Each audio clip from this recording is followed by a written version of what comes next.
We'll move on with a look at what's grabbing headlines in papers around the world with Alison Sargent. Hello there, Alison. Hi again. We're going to start off in Asia. Now, we've been reporting a lot this week about rising tensions, it looks like, between South Korea and the US and North Korea, China also weighing in. This has a lot to do with this anti-missile defense system that the United States has rolled out in South Korea. Yeah, this story has been dominating newspapers in the region for pretty much the entire week.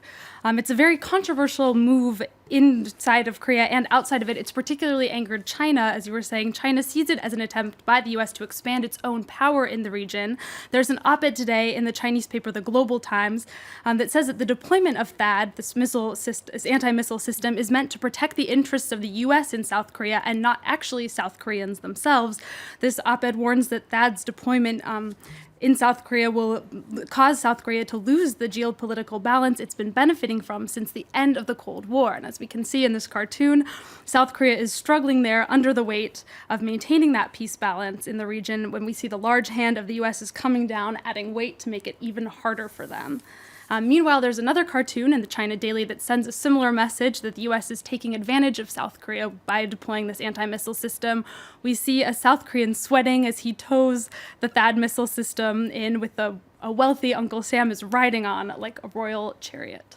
All right, very typical up-to-date depictions of South Koreans and Americans there in that cartoon. I gather the Korean press sees things rather differently. They do. The Korea Times points out that China's foreign minister spoke yesterday about this, and he conveniently neglected to mention China's role in the conflict. He really blamed the escalation on Korea and the U.S. And according to this article, China has a two-faced policy when it comes to North and South Korea and is reluctant to put pressure on North Korea, but is very, very quick to threaten South Korea and the U.S. with retaliation.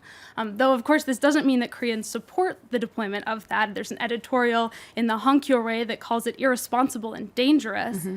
The paper says it reinforces a neo-Cold War alignment, which pits the U.S. and South Korea against North Korea, China, and Russia. Interesting times, certainly, in that region. We can move to the United States itself for our next story.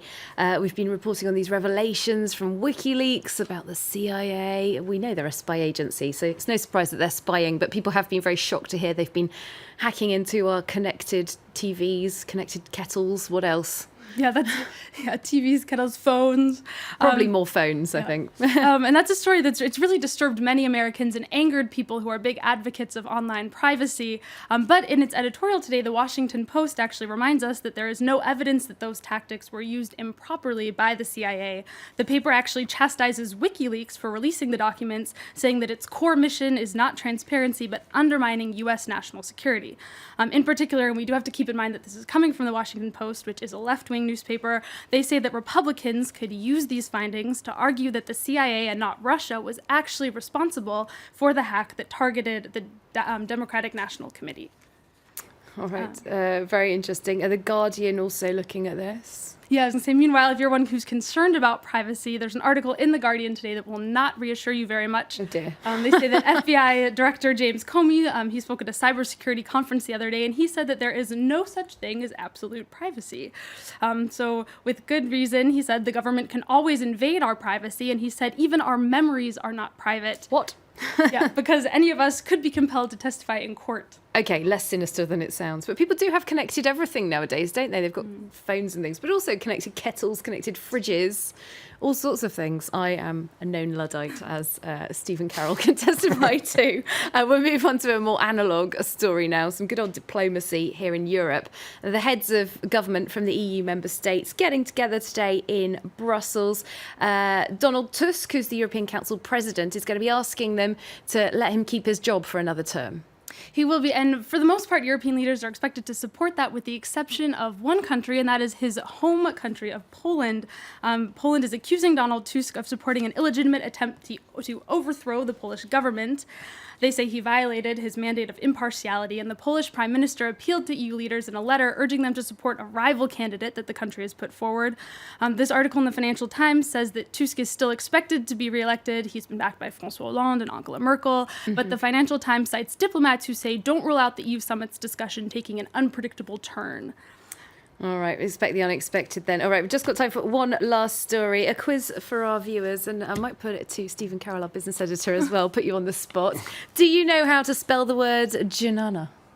By any chance? Does it start with a DJ? No, it doesn't. Alison can tell us about this because it's come up in a spelling bee, a spelling competition in the United States. It has. I know the three of us, none of us can spell it, No, but it was I've never known spelled it before. earlier by a 5-year-old girl in Tulsa, Oklahoma. 5? Yeah, 5 years old. Wow. She spelled it correct, and she made history as the winner, the youngest ever winner of her regional spelling bee. You can see her there in that picture. She's quite cute. adorable. Her name is Edith Fuller. She'll be advancing to the national spelling bee at the end of May, where she'll be competing with kids up to 3 times her age. Her mother said, though, that the most incredible thing about her winning this competition was not, the spelling. It was actually the fact that she was able to sit still for such a long time.